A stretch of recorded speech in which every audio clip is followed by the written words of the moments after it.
Hello friends, કેમ છો? તો આજે એક ખૂબ સારા એવા ટોપિક પર આપણે ચર્ચાઓ છે એ કરવાની છે. છેલ્લે જે આપણે વાતચીત કરી વિદ્યુત ફ્લક્સ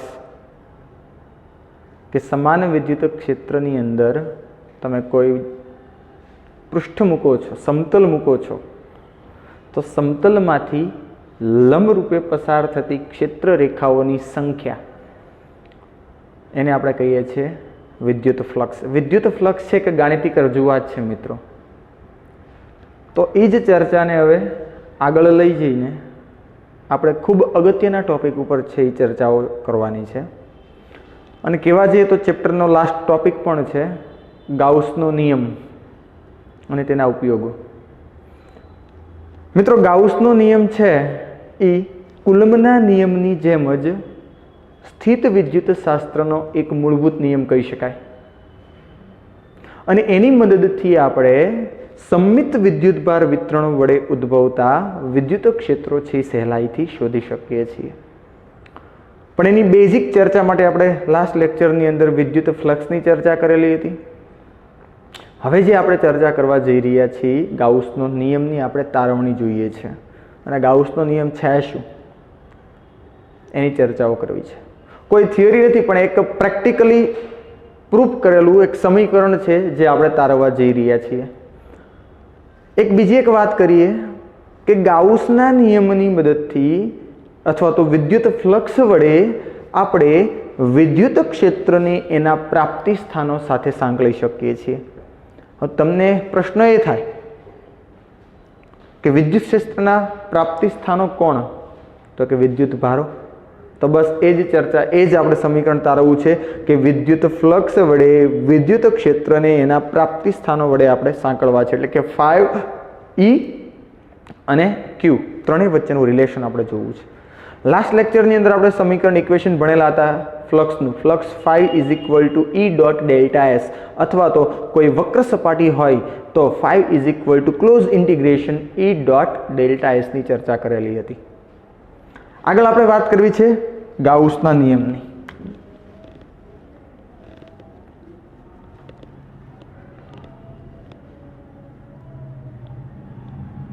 ગાઉસનો નિયમ. તો મિત્રો, ગાઉસનો નિયમ મેળવવા માટે આપણે એક બંધ સપાટીનો છે વિચાર કરવાનો છે. એક બિંદુવત વિદ્યુતભાર Q હું લઈશ અને Q ને ઘેરતો એક ગોળો, વિદ્યુતભાર Q ઘેરાય એવો એક ગોળો લેવાના છે. એ ગોળામાંથી પસાર થતું ફ્લક્સ આપણે છે એ ડિફાઇન્ડ કરવું છે, મેળવવું છે. મિત્રો, ફ્લક્સ એટલે શું?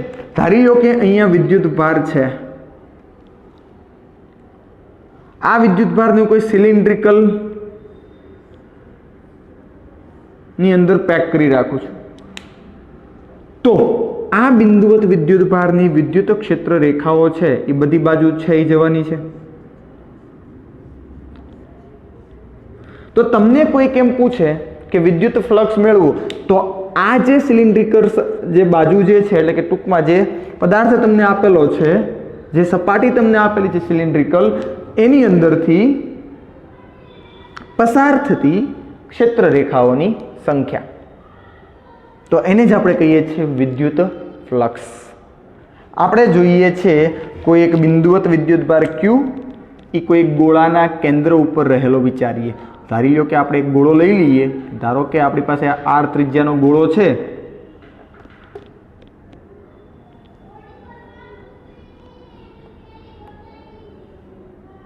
આપણી પાસે R ત્રિજ્યાનો ગોળો છે. R ત્રિજ્યાના ગોળાના કેન્દ્ર ઉપર એક સ્મોલ q વિદ્યુતભાર રહેલો છે. અને આ સ્મોલ q વિદ્યુતભાર બિંદુવત વિદ્યુતભારને કારણે આ ગોળામાંથી પસાર થતું ફ્લક્સ મેળવવાનું છે. અને આપણને ખ્યાલ છે બિંદુવત વિદ્યુતભાર હોય મિત્રો, તો બિંદુવત વિદ્યુતભારનું વિદ્યુત ક્ષેત્ર ત્રિજ્યાવર્તી બહાર તરફની દિશામાં હોય છે. જો બિંદુવત ધન વિદ્યુતભાર હોય તો, જો બિંદુવત ઋણ વિદ્યુતભાર હોય તો ત્રિજ્યાવર્તી અંદર તરફ વિદ્યુત ક્ષેત્ર હોવાનું છે.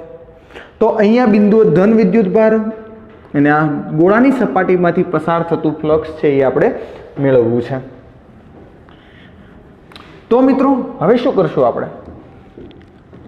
તો કે આ જે ગોળાકાર સપાટી તમને આપેલી છે, ગોળાકાર એટલે આખો ગોળો લીધેલો છે આપણે, તો એ ગોળાકાર સપાટીને આપણે સૂક્ષ્મ સૂક્ષ્મ ક્ષેત્રફળ ખંડમાં શું કરવાનું છે, આપણે વિભાગેલો કલ્પવાનો છે. ધારી લો કે હું અહીંયા એક એવો ભાગ છે એ વિચારું છું, અહીંયા એક ભાગ મેં વિચાર્યો છે જે ગોળાની સપાટી ઉપર છે. ક્યાં છે? ગોળાની સપાટી ઉપર. કેટલો છે એનો ક્ષેત્રફળ સદિશ? Delta S. તો ક્ષેત્રફળ સદિશ લંબરૂપે મારે ડ્રો કરવો પડે ને, તો આનો ક્ષેત્રફળ સદિશ લંબરૂપે ક્યાં હશે? તો કે આ દિશામાં હશે, ડેલ્ટા એસ. અને આપણને ખ્યાલ છે કે આ બિંદુવત વિદ્યુત ભારને કારણે આ બિંદુએ વિદ્યુત ક્ષેત્ર, મિત્રો વિદ્યુત ક્ષેત્ર પણ કઈ ડાયરેક્શનમાં હશે? વિદ્યુત ક્ષેત્ર પણ સેમ ડાયરેક્શનની અંદર જ હોવાનું છે. ખબર પડી?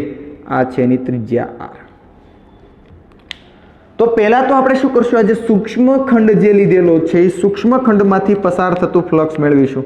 તો કે સૂક્ષ્મ ખંડમાંથી પસાર થતું ફ્લક્સ, સૂક્ષ્મ ખંડમાંથી પસાર થતું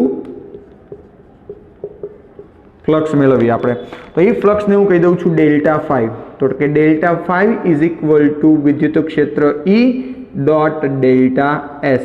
મિત્રો ખાસ સમજજો કે વિદ્યુત ક્ષેત્ર E નું સમીકરણ શું છે બિંદુવત વિદ્યુતભાર માટે? KQ ના છેદમાં R². તમે જોઈ શકો છો કે આ બિંદુવત વિદ્યુતભાર છે એને કારણે આ ગોળાની જે સપાટી છે, આ સપાટી પર દરેક બિંદુએ વિદ્યુત ક્ષેત્ર કેવું છે? એક સમાન હશે. શું કામ? કારણ કે ગોળાના કેન્દ્રથી સપાટી સુધીનું અંતર દરેક જગ્યાએ ત્રિજ્યા જેટલું હોય છે, જે સમાન છે. માટે દરેક બિંદુએ વિદ્યુત ક્ષેત્ર કેવું હશે? એક સમાન હોવાનું છે. ક્લિયર થાય છે? ઓકે, આગળ વધીએ. તો હવે તો કે E ડોટ ડેલ્ટા એસ છે. વિદ્યુત ક્ષેત્ર મિત્રો કઈ ડાયરેક્શનની અંદર છે? તો કે ત્રિજ્યાની દિશામાં છે. વિદ્યુત ક્ષેત્ર ત્રિજ્યાની દિશામાં હોય અને વિદ્યુત ક્ષેત્રનું સમીકરણ શું છે બિંદુવત વિદ્યુતભાર માટે? તો કે KQ ના છેદમાં R² ઇન્ટુ, આ તો કિંમત થઈ, ઇન્ટુ શું આવશે? R કેરેટ આવશે. અને આપણે જે ક્ષેત્રફળ સદિશ લીધેલો છે, જે ક્ષેત્રફળનો ખંડ લીધેલો છે એનો ક્ષેત્રફળ સદિશ ક્યાં? મિત્રો આપણે લાસ્ટ લેક્ચરની અંદર વાત કરી હતી કે જ્યારે તમારી પાસે બંધ પૃષ્ઠ હોય ત્યારે તમારે ક્ષેત્રફળ સદિશ હંમેશા કેવો લેવાનો? લંબરૂપે બહાર તરફની ડાયરેક્શનની અંદર લેવાનો છે. તો અહીંયા તમારે લંબરૂપે બહાર તરફની ડાયરેક્શનની અંદર લ્યો તો ક્ષેત્રફળ સદિશ પણ બહાર તરફ આવશે. જે કોની ડાયરેક્શનમાં છે? વિદ્યુત ક્ષેત્રની ડાયરેક્શનમાં છે. વિદ્યુત ક્ષેત્ર કોની ડાયરેક્શનમાં હતું? ત્રિજ્યાની ડાયરેક્શનમાં, ત્રિજ્યા સદિશની દિશામાં. તો કહેવાનો મતલબ એ છે કે ડેલ્ટા એસ પણ ત્રિજ્યા સદિશની દિશામાં હશે. તો એને કારણે હું અહીંયા ડેલ્ટા એસ ની જગ્યાએ લખી શકું છું ડેલ્ટા એસ, કારણ કે કોઈ પણ દિશાનું સદિશ એટલે તેનું મૂલ્ય ગુણ્યા એકમ સદિશ. તો ડેલ્ટા એસ કઈ ડાયરેક્શનમાં છે મિત્રો? ડેલ્ટા એસ ત્રિજ્યાની ડાયરેક્શનમાં છે. તો ત્રિજ્યાની દિશાનો એકમ સદિશ. તો કે અહીંયા પણ શું આવશે? R કેરેટ આવશે.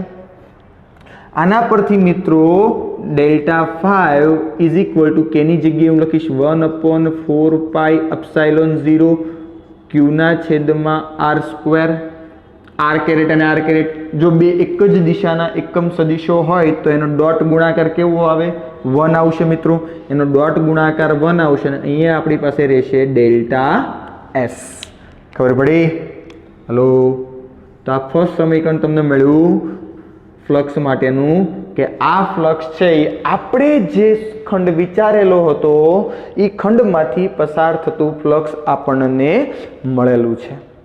પરંતુ મિત્રો આપણે જોઈએ છીએ આ ગોળાની સમગ્ર સપાટીમાંથી પસાર થતું ફ્લક્સ. તો આવા ડેલ્ટા એસ ખંડો ઘણા બધા આવવાના છે ગોળાની સપાટી ઉપર. તો એવા બધા ખંડોનો મારે શું કરવો પડે? સરવાળો કરવો પડે છે. તો મને કુલ ફ્લક્સ મળશે. તો કુલ ફ્લક્સ મિત્રો આપણે મેળવીએ તો કે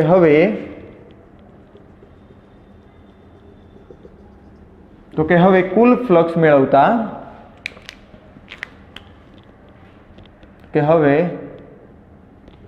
કુલ ફ્લક્સ માટે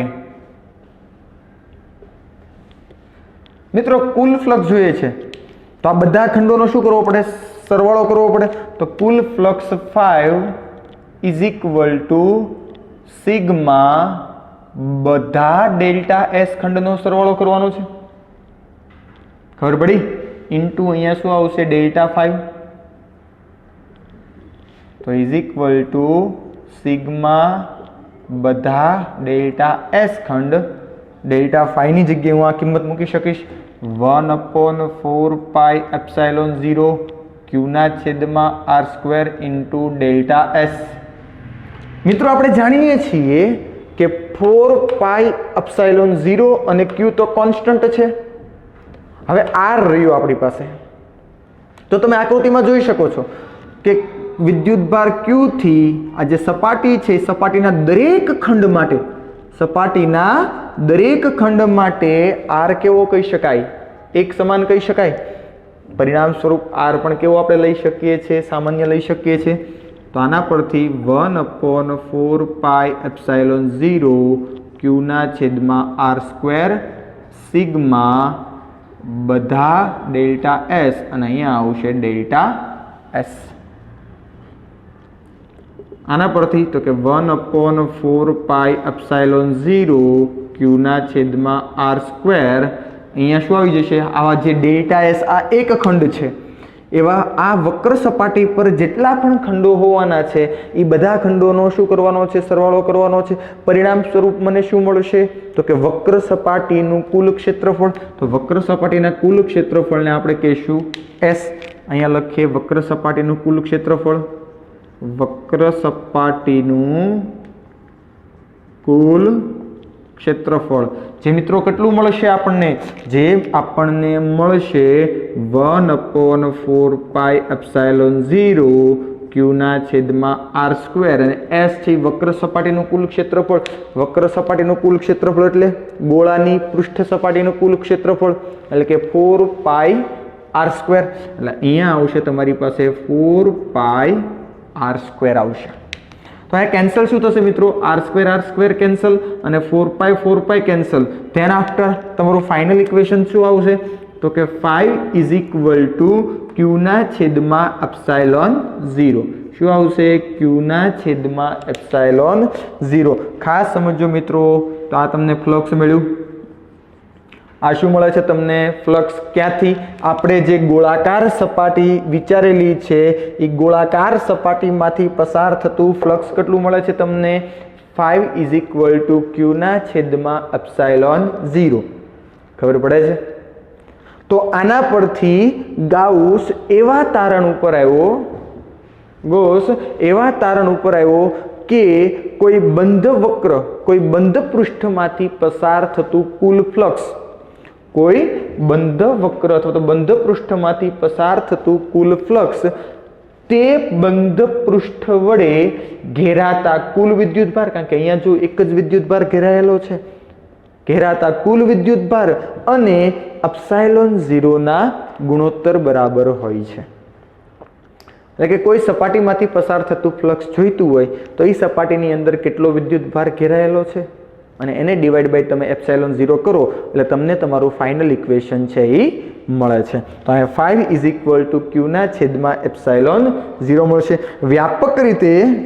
વ્યાપક રીતે ગૌસનું સમીકરણ છે એ આવું બનશે કે 5 ઇઝ ઇક્વલ ટુ સિગ્મા ક્યુ ના છેદમાં ε0. શું મળશે, સિગ્મા ક્યુ ના છેદમાં ε0. મિત્રો કથન લખતો નથી પણ ખાસ સમજજો, આને આપણે થિયોરેટિકલી રીડ કરવું હોય તો કઈ રીતે રીડ કરી શકાય કે કોઈ બંધ વક્ર સપાટીમાંથી પસાર થતું ફ્લક્સ તે બંધ સપાટી વડે ઘેરાયેલા કુલ વિદ્યુતભાર અને ε0 ના ગુણોત્તર બરાબર હોય છે, એટલે કે શૂન્યાવકાશની પરમિટિવિટીના ગુણોત્તર બરાબર હોય છે. ખબર પડી, ખ્યાલ આવી ગયો. પણ જો અહીંયા વિદ્યુતભાર મિત્રો ઘેરાય છે પણ કોઈ સપાટી આપણે એવી લઈ લઈએ કે જેની અંદર વિદ્યુતભાર કશો ઘેરાતો નથી, તો શું સમજીએ કે કોઈ સપાટી આપણી પાસે એવી છે મિત્રો કે એની અંદર કોઈ વિદ્યુતભાર છે ઘેરાતો નથી. ધારી લો કે આપણી પાસે કોઈ એક નળાકાર સપાટી છે, ધારો કે આવી સપાટી છે આપણી પાસે, નળાકાર પૃષ્ઠ છે આપણી પાસે,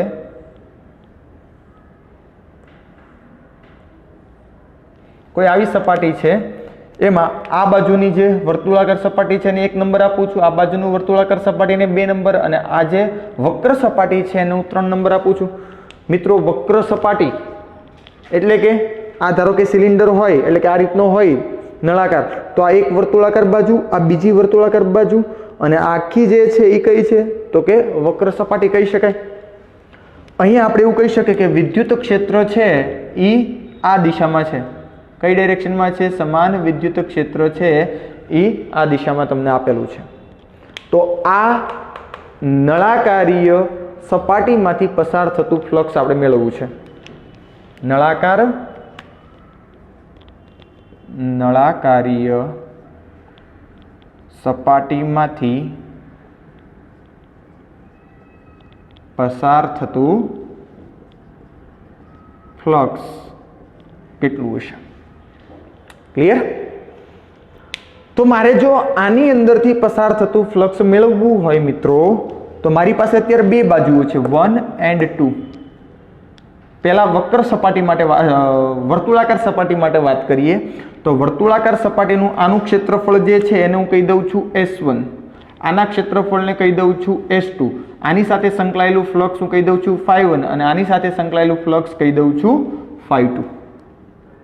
ખબર પડી?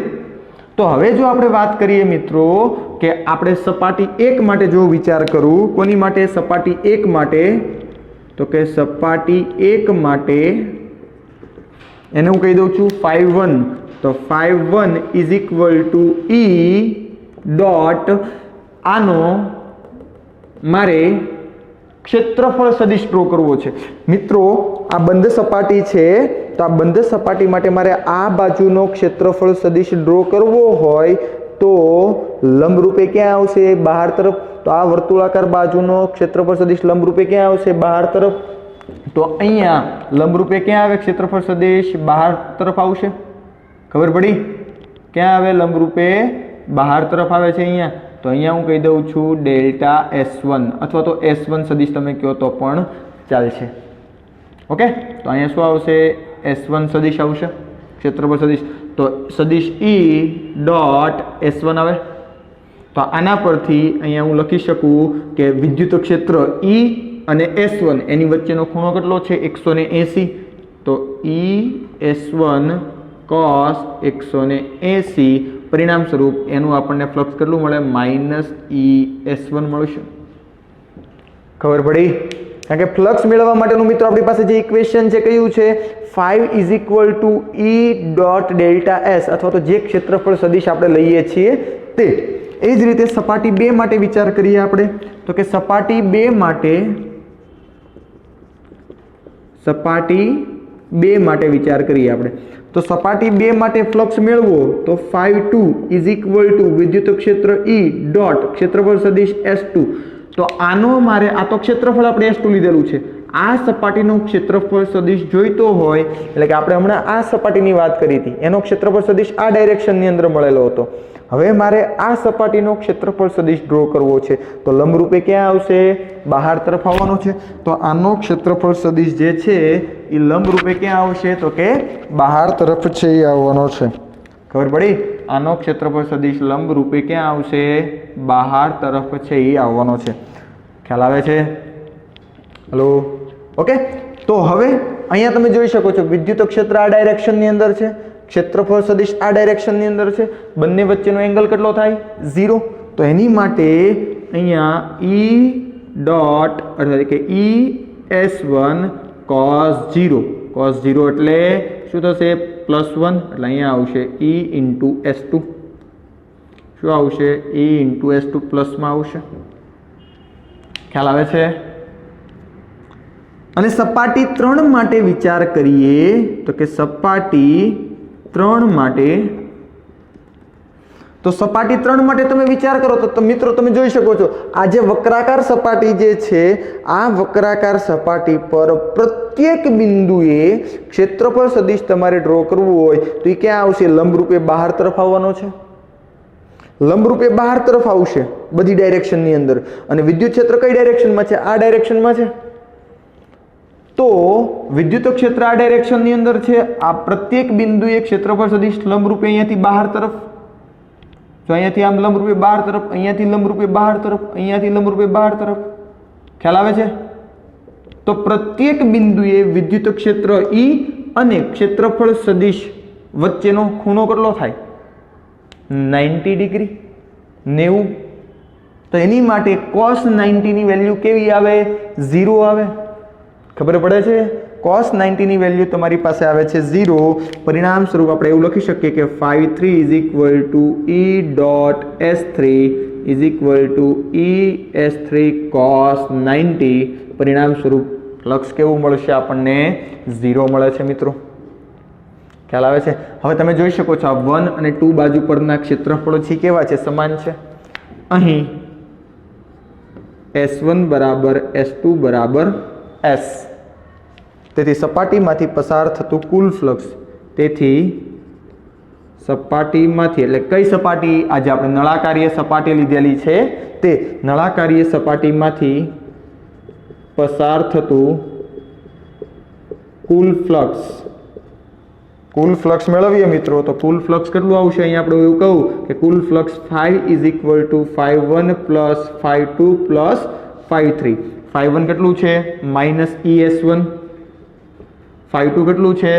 +ES1, sorry S2. અને S1 S2 તો બરાબર આપણે કેટલા લીધેલા છે? S. અને પ્લસ કેવું છે? phi3 બરાબર 0.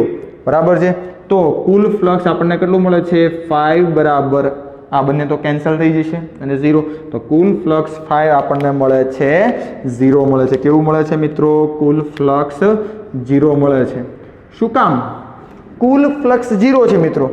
હવે ફ્લક્સ 0 હોય, અહીંયા આપણી પાસે ઇક્વેશન છે, ફ્લક્સ 0 મળે છે તો Q પણ કેવો હશે? 0 જ હોવાનો છે. ખબર પડે છે? ફ્લક્સ 0 છે તો વિદ્યુતભાર Q પણ કેવો હોવાનો છે? 0 છે. તો આના પરથી આપણે એવા તારણ ઉપર આવી શકીએ કે જ્યારે કોઈ બંધ સપાટીમાંથી પસાર થતું ફ્લક્સ 0 હોય ત્યારે તે બંધ સપાટી વડે ઘેરાયેલો કુલ વિદ્યુતભાર પણ કેવો હશે? 0 હોવાનો છે. ખબર પડે છે? તો એના પરથી આપણે કીધું કે આ એક એક્ઝામ્પલ દ્વારા આપણે સમજ્યા કે આ બંધ સપાટીમાંથી જ્યારે કોઈ વિદ્યુતભાર ઘેરાતો ન હોય ત્યારે એની સાથે સંકળાયેલું ફ્લક્સ કેવું મળે છે? 0. મિત્રો આ કન્સેપ્ટ ખૂબ અગત્યનો છે. ઘણા બધા MCQની અંદર છે તમને આ કન્સેપ્ટ છે એ ઉપયોગી થઈ શકે છે. બોર્ડની અંદર જેટલા પણ આના MCQ પૂછાય છે, કંઈક ને કંઈક સંજોગોમાં આ કન્સેપ્ટ છે એ ધ્યાનમાં ત્યાં લેવામાં આવે છે.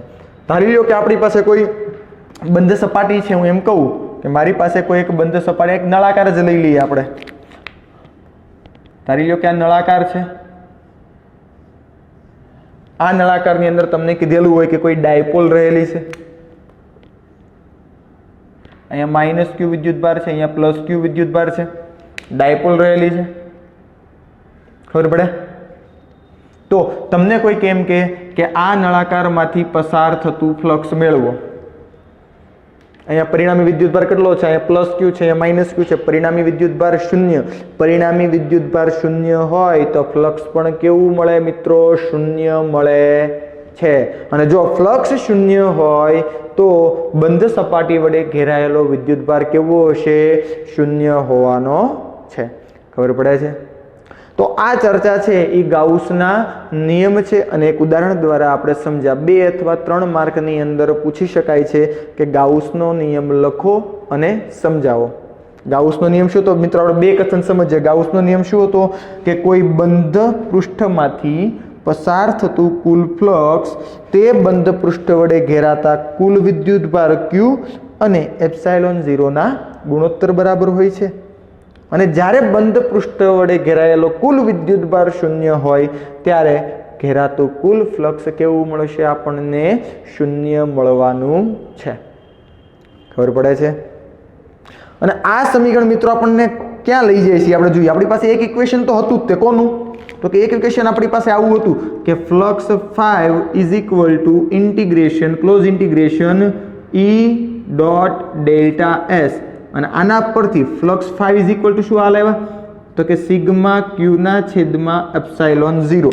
તમે જોઈ શકો છો, મેં મિત્રો હમણાં તમને શરૂઆતમાં જ એક વાત કરેલી હતી કે ફ્લક્સ વડે વિદ્યુત ક્ષેત્રને એના પ્રાપ્તિ સ્થાનો વડે આપણે સાંકળી શકીએ છીએ, પ્રાપ્તિ સ્થાનો સાથે સાંકળી શકીએ છીએ. એટલે કે ફ્લક્સ વડે વિદ્યુત ક્ષેત્રને એના પ્રાપ્તિ સ્થાનો વડે, કોના? તો કે વિદ્યુત ક્ષેત્રના પ્રાપ્તિ સ્થાનો સાથે આપણે સાંકળી શકીએ છીએ. વિદ્યુત ક્ષેત્રના પ્રાપ્તિ સ્થાન કોણ? તો કે વિદ્યુત ભાર. તો વિદ્યુત ભાર આપણે વિદ્યુત ક્ષેત્રને છે એ સાંકળ્યું. ખબર પડી? ઓકે. તો આ ચર્ચા છે ગાઉસના નિયમની. આને રિલેટેડ ગાઉસના નિયમના અમુક તારણો છે, અમુક ગુણધર્મો છે, બરાબર છે, એ ચર્ચાઓ છે આપણે કરવાની છે હવે. તો એની અંદર આનું અત્યારે ધ્યાનમાં રાખીને ચર્ચા કરીએ તો નંબર 1 ઉપર આની અંદર કઈ આપણે જે આકાર લીધેલો હતો, અહીંયા આપણે જે ગોળાકાર સપાટી લીધેલી હતી, તો અહીંયા કઈ એનો ઉલ્લેખ છે ગોળાકાર સપાટીનો? નહીં. તો કે ગાઉસનો નિયમ છે એ કોઈ પણ પ્રકારના બંધ પૃષ્ઠ માટે લાગુ પાડી શકાય છે. કોઈ પણ આકારના, કોઈ પણ સપાટી, કોઈ પણ સાઈઝનો બંધ સપાટી હોય એની માટે તમે લાગુ પાડી શકો છો. ખબર પડી? ત્યાર પછી તો કે જમણી બાજુ જે આ સિગ્મા ક્યુ છે તે બંધ સપાટી વડે ઘેરાયેલો કુલ વિદ્યુત ભાર તમારે ત્યાં લેવાનો છે. કોની વડે? બંધ સપાટી વડે ઘેરાયેલો કુલ વિદ્યુત ભાર. બહાર જે હોય એને તમારે ધ્યાનમાં લેવાનો નથી. આગળનો ત્રીજો પોઈન્ટ કે અહીંયા તમને જે વિદ્યુત ક્ષેત્ર આપેલું છે મિત્રો, આ વિદ્યુત ક્ષેત્ર વિદ્યુત ભાર તંત્રની અંદર જેટલા પણ વિદ્યુત ભારો હશે એ બધા વિદ્યુત ભારોને કારણે મળતું કુલ ક્ષેત્ર તમારે ધ્યાનમાં લેવાનું છે. નહીં કે માત્ર ને માત્ર બંધ સપાટી વડે ઘેરાયેલા વિદ્યુત ભારને લીધે ઉત્પન્ન થતું ક્ષેત્ર. ખ્યાલ આવે છે? જેટલા પણ વિદ્યુત ભારો હોય એ બધા વિદ્યુત ભારોને લીધે ઉત્પન્ન થતું ક્ષેત્ર છે તમારે ધ્યાનમાં લેવાનું છે. પછી ભલે સપાટીની અંદર ઘેરાતા બે જ વિદ્યુત, તમને 5 વિદ્યુત ભારોનું તંત્ર આપેલું છે, પણ જે સપાટી આપણે બંધ વિચારીએ છીએ એની અંદર માત્ર 2 જ વિદ્યુત ભારો આવતા હોય તો 2 વિદ્યુત ભારોને ક્યાં કાઉન્ટ કરવાના? અહીંયા. પણ એ 5 ને કારણે ઉત્પન્ન થતું ક્ષેત્ર ક્યાં કાઉન્ટ કરવાનું? તો કે અહીંયા. ખબર પડી? ઓકે. ત્યાર પછી વાત કરીએ 4 નંબર ઉપર કે ગાઉસનો નિયમ છે એની મદદથી આપણે સમમિત વિદ્યુત ભાર વિતરણ. સમમિત એટલે શું? તો કે સિમેટ્રિકલી. સિમેટ્રિકલી કોઈ પણ આપણી પાસે આકૃતિ હોય તો એ આકૃતિ વડે એટલે કે એની વડે ઉત્પન્ન થતા વિદ્યુત ભાર વિતરણ વડે ઉત્પન્ન થતા વિદ્યુત ક્ષેત્રો છે આપણે મેળવી શકીએ છીએ. એટલે કે સમમિત વિદ્યુત ભાર વિતરણ વડે ઉદ્ભવતા ક્ષેત્રો છે આપણે મેળવી શકીએ છીએ. સમમિતિ એટલે શું? તો કે ધારો કે કોઈ રેખા આપેલી હોય, એ રેખા પર સતત રીતે પથરાયેલો કોઈ વિદ્યુત ભાર, કોઈ એક સમતલ આપેલું હોય, એ સમતલ ઉપર સતત રીતે પથરાયેલો વિદ્યુત ભાર, કોઈ કવચ આપેલી છે તો કવચના સપાટી ઉપર ઘેરાયેલો વિદ્યુત ભાર, ગોળો આપેલો છે, સમગ્ર ગોળામાં વિતરિત થયેલો વિદ્યુત ભાર, એને કારણે જે તે બિંદુએ ઉત્પન્ન થતા વિદ્યુત ક્ષેત્રો આપણે મેળવવાના છે. અને છેલ્લો પોઈન્ટ, આપણે જે અહીંયા બંધ સપાટી વિચારેલી છે એ બંધ સપાટીને કહેવામાં આવે છે ગાઉસિયન પૃષ્ઠ. શું કહેવામાં આવે છે? ગાઉસિયન પૃષ્ઠ તરીકે ઓળખવામાં આવે છે. અને એ ગાઉસિયન પૃષ્ઠ છે એ પણ કેવું હોવું જોઈએ? જે વિદ્યુત ભાર ઘેરાયેલો હોય એને સિમેટ્રિક હોવું જોઈએ. એટલે કે એ વિદ્યુત ભાર એની અંદર છે એ આવી જતો હોવો જોઈએ સિમેટ્રિકલી. ખ્યાલ આવે છે? ખબર પડી? ઓકે. તો આ 5 મુદ્દાઓ છે તમારે ગાઉસના નિયમની અંદર છે, તમારે યાદ રાખવાના છે. આગળ આપણે એના 1-2 એક્ઝામ્પલની ચર્ચા, ઉદાહરણની ચર્ચાઓ કરીએ, એટલે કે ટૂંકમાં કઈ રીતે એ મેળવી શકાય છે એની ચર્ચાઓ કરીએ. પણ એ પહેલાં વ્યવસ્થિત રીતે આનું છે તમારે તૈયારી છે કરી લેવાની છે. ઓકે. ભૂસું ત્યાં સુધીમાં પોઝ કરીને તમારે છે થોડુંક નોટ ડાઉન આમાંથી જે કંઈ પણ લાગતું હોય એ નોટ ડાઉન છે એ કરી લેવાનું છે. ક્લિયર થાય છે? આગળ જો મિત્રો વાત કરીએ, આપણે એના 1-2 દાખલાઓની ચર્ચા કરીએ, એટલે કે ટૂંકમાં MCQ ટાઈપ જ, જે આપણને હેલ્પફુલ થશે આગળ એક્ઝામ્પલની અંદર પણ અને સાથે સાથે MCQની અંદર પણ.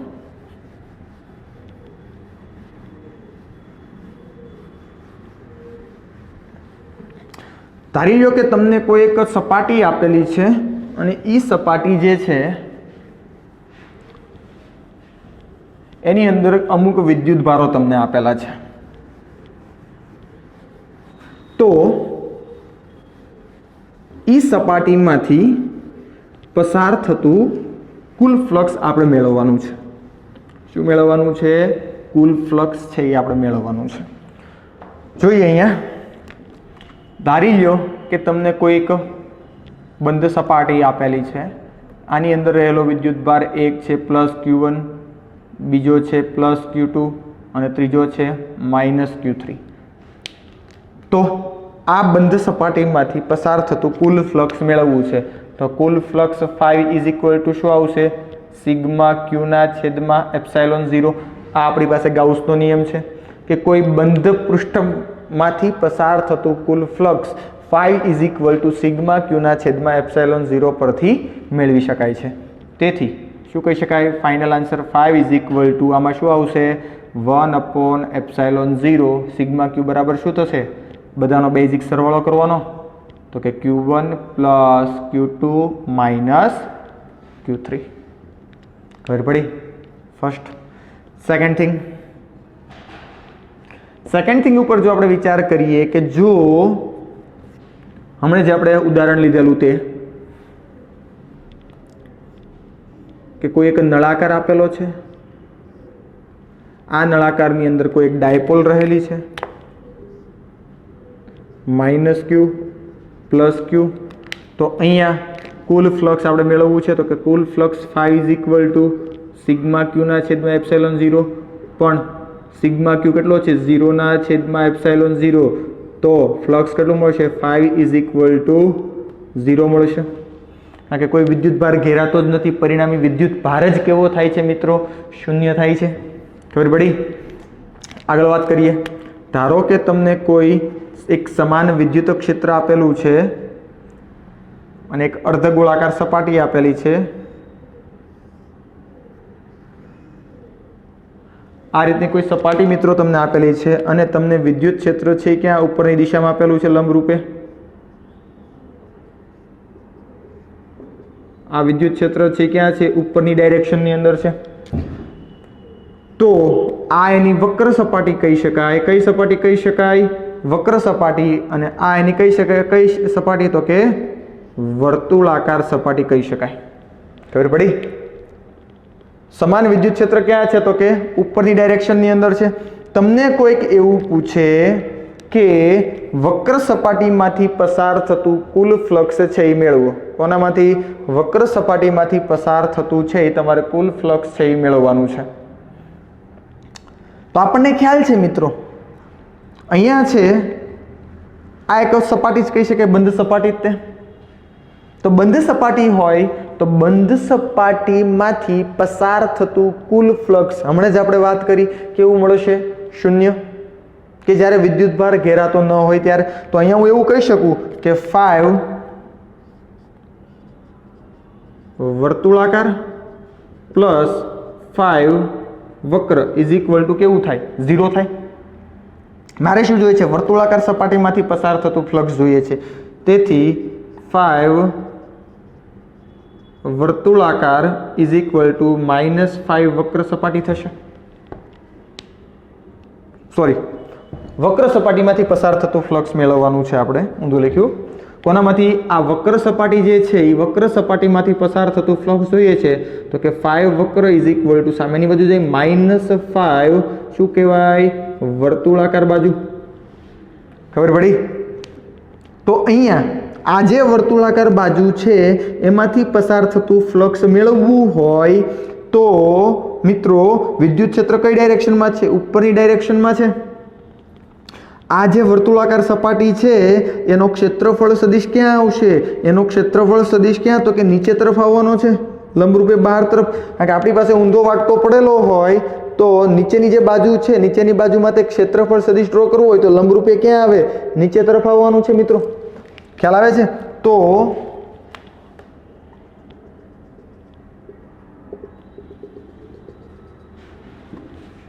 તેથી 5 વક્ર ઇઝ ઇક્વલ ટુ વર્તુળાકાર બાજુમાંથી પસાર થતું ફ્લક્સ જોઈતું હોય તો મિત્રો હું અહીં લખી શકું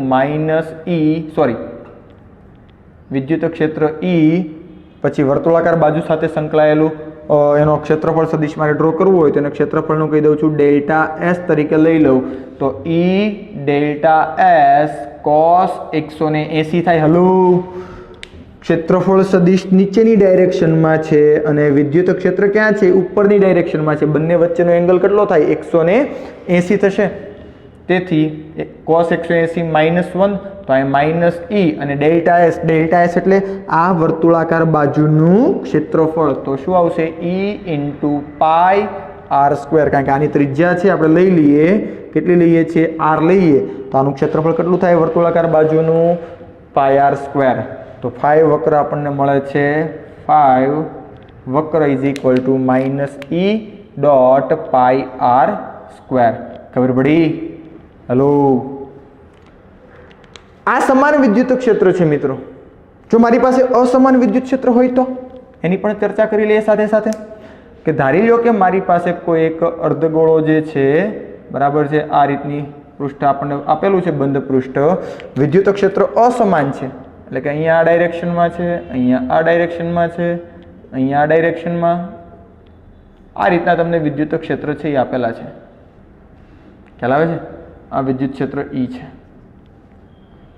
આની ત્રિજ્યા આપણે લઈ લઈએ છીએ r. શું લઉં છું હું? r.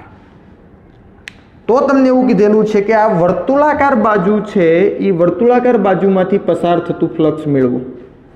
ફ્લક્સ એટલે કે આ વર્તુળાકાર બાજુમાંથી કેટલી ક્ષેત્ર રેખાઓની સંખ્યા પસાર થાય છે તે. તો આપણે જાણીએ છીએ મિત્રો કે અહીં 5 વક્ર પ્લસ 5 વર્તુળાકાર બરાબર 0. કારણ કે કુલ શું છે? બંધ સપાટી છે. બંધ સપાટીમાંથી પસાર થતું કુલ ફ્લક્સ તો કેવું છે? 0 છે. કારણ કે આપણને ખ્યાલ છે, આપણે ગઈકાલે જ વાત કરી હતી, લાસ્ટ લેક્ચરમાં જ આપણે વાત કરેલી હતી કે બંધ સપાટી હોય, વક્ર સપાટી હોય તો કે દાખલ થતી ક્ષેત્ર રેખાથી રચાતું ફ્લક્સ ઋણ, બહાર નીકળતી ક્ષેત્ર રેખાથી રચાતું ફ્લક્સ ધન. પરિણામ સ્વરૂપ કેવું થાય? 0 થાય. એ જ વસ્તુ અહીંયા છે. તો એ જ વસ્તુને આપણે ધ્યાનમાં રાખીને આપણે વર્તુળાકાર બાજુ જે છે એમાંથી પસાર થતું ફ્લક્સ મેળવીએ તો 5 વર્તુળાકાર શું થશે? 5 વર્તુળાકાર ઇઝ ઇક્વલ ટુ -5 વક્ર. તો આ વક્ર સપાટી છે મિત્રો. આ વક્ર સપાટી પર ધારો કે મારે અહીંયા ક્ષેત્રફળ સદિશ ડ્રો કરવો છે તો લંબરૂપે બહાર તરફ જ આવશે ને. તો પ્રત્યેક બિંદુએ તમે જોઈ શકો છો વિદ્યુત ક્ષેત્ર છે એ લંબરૂપ છે અને ત્યાં એ બિંદુએ ક્ષેત્રફળ સદિશ પણ ક્યાં હશે? વિદ્યુત ક્ષેત્રની ડાયરેક્શનમાં જ હશે. એટલે કે પ્રત્યેક બિંદુએ વિદ્યુત ક્ષેત્ર અહીંયા પણ માઇનસ આવશે. માઇનસ એક જ મિનિટ મિત્રો, આપણે અહીંયા ભૂલ કરેલી છે. -5 વર્તુળાકાર અહીંયા માઇનસ તો આવશે અને આના cos 180 ને માઇનસ કેટલા થશે? પ્લસ થશે. તો અહીંયા પણ -E ડોટ ડેલ્ટા S આ વક્ર સપાટીનું ક્ષેત્રફળ અને cos કેટલું આવશે? 0. Hello, cos 0. કારણ કે અહીંયા તમે જોઈ શકો છો વિદ્યુત ક્ષેત્ર જે ડાયરેક્શનમાં છે એ જ ડાયરેક્શનમાં શું આવવાનું છે? ક્ષેત્રફળ સદિશ બધા જ બિંદુએ. cos 0 1 તો -E ડેલ્ટા S આ વક્ર સપાટીનું ક્ષેત્રફળ. અડધો વાટકો છે મિત્રો. આખો ગોળો હોય તો આખા ગોળાની વક્ર સપાટીનું ક્ષેત્રફળ શું થાય? 4 પાઈ r². આપણી પાસે અડધો ગોળો છે તો અર્ધ ગોળાકાર સપાટીનું ક્ષેત્રફળ શું થશે? 2 પાઈ r². તો આપણને મળે છે 5 વર્તુળાકાર. શું મળશે આપણને? 5 વર્તુળાકાર. ખબર પડી? હલો, ખ્યાલ આવે છે? તો આ વસ્તુ છે અહીંયા. હવે તો કે આગળ જે આપણે જો વાત કરીએ મિત્રો કે આપણી પાસે કોઈ સમઘન છે. શું છે? કોઈ સમઘન છે. એક છેલ્લા ટોપિકની વાતચીત કરી દઈએ. સમઘન છે. કારણ કે આમાં તો તમે જેટલા એક્ઝામ્પલ આપો એટલા ઓછા છે આની અંદર. બરાબર છે? એક સમઘન લઈએ આપણે.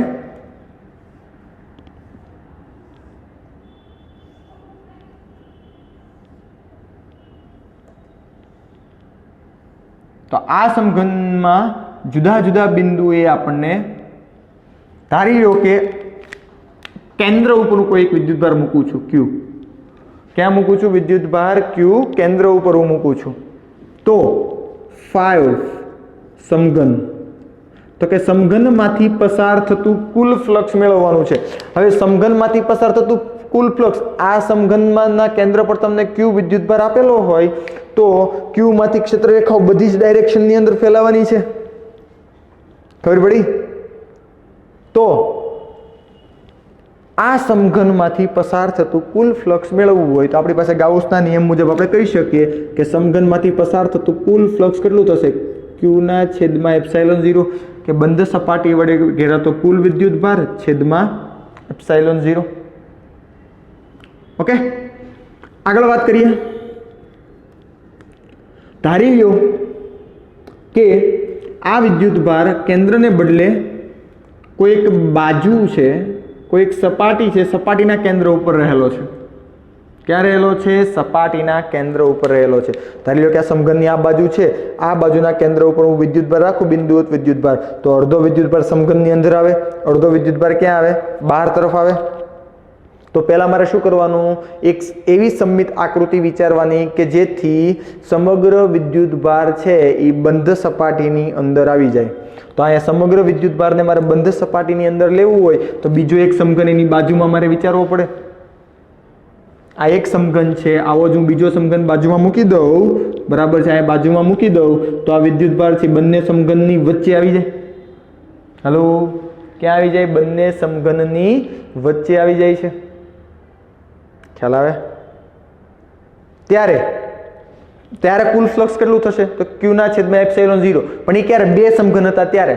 મારી પાસે એક સમઘન હોય અને વિદ્યુતભાર અહીંયા મૂકેલો હોય તો 5 બાજુ, શું કહેવાય? 5 બાજુ, એટલે કે ટૂંકમાં બાજુમાંથી પસાર થતું ફ્લક્સ ક્યુના છેદમાં શું આવે? 2 એપ્સિલોન 0. કેટલું આવશે? 2 એપ્સિલોન 0 તમારી પાસે આવશે. ખ્યાલ આવે છે?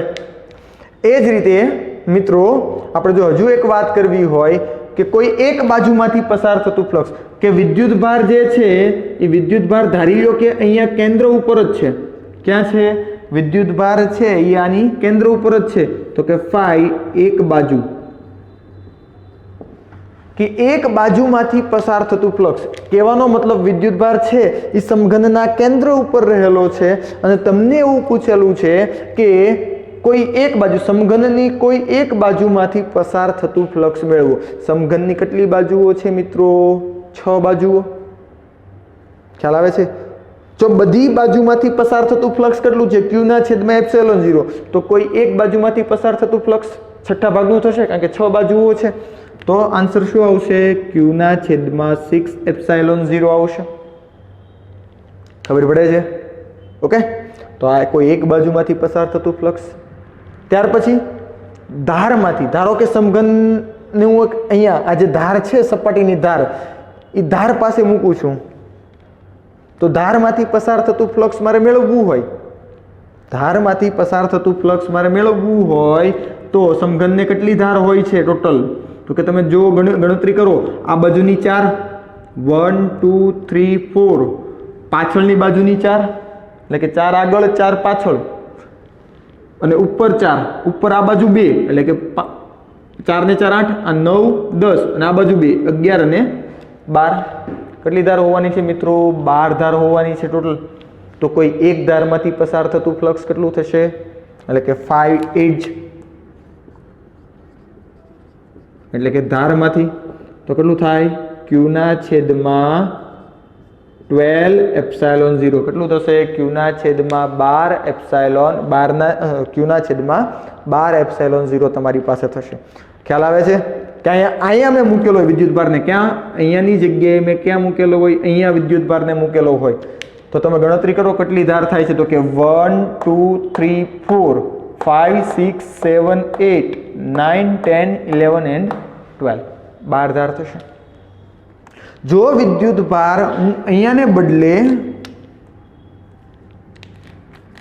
હું અહીંયા મૂકું છું, અહીંયા મેં વિદ્યુતભાર મૂકેલો છે, સમઘનના ખૂણે મેં વિદ્યુતભાર મૂકેલો છે, તો સમઘનના ખૂણે જ્યારે વિદ્યુતભાર મૂકેલો હોય ત્યારે સમઘનમાંથી પસાર થતું ફ્લક્સ મેળવવું હોય તો આ વિદ્યુતભારને ઘેરાવા માટે બીજા કેટલા આવા સમઘન જોઈએ?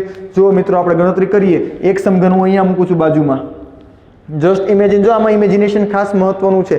મારી પાસે એક સમઘન અહીંયા છે, બરાબર છે, તો એની કોઈ એક ખૂણા ઉપર મેં એક વિદ્યુતભાર મૂકેલો છે, તો એ વિદ્યુતભારને ઘેરાવા માટે એની બાજુમાં એક વિદ્યુત સમઘન જોઈશે, એક અહીંયા પાછળ જોઈશે અને એક આ બાજુ, એટલે કે નીચે 4 સમઘન જોવે, 1 2 આની પાછળના 2, એટલે ટોટલ 4. તો પણ એનો જો અડધો ભાગ જ આવે છે ને, નીચે હું 4 સમઘન મિત્રો ગોઠવીશ તો પણ આ અડધો ભાગ જ આવશે, ઉપરનો અડધો ભાગ તો ખાલી રહેશે. તો ઉપર બીજા 4 સમઘન મારે મૂકવા પડે તો સમગ્ર વિદ્યુતભાર ઘેરાશે અને કેન્દ્ર ઉપર થશે. તો જ્યારે 8 સમઘન બને છે ત્યારે આ વિદ્યુતભાર છે એના કેન્દ્ર ઉપર આવે છે. તો ત્યારે ફ્લક્સ કેટલું મળે? Q/ε0. કારણ કે 8 સમઘન વડે ઘેરાયેલો વિદ્યુતભાર કેટલો? Q અને ε0 નો ગુણોત્તર. એ 8 સમઘનમાંથી પસાર થતું ફ્લક્સ. પણ મારે એક સમઘનમાંથી પસાર થતું ફ્લક્સ મેળવવું હોય તો કે 5, એટલે કે ખૂણે મૂકેલો હોય ત્યારે શું આવશે? Q/, કેટલા સમઘન હોય છે? 8. શું આવશે?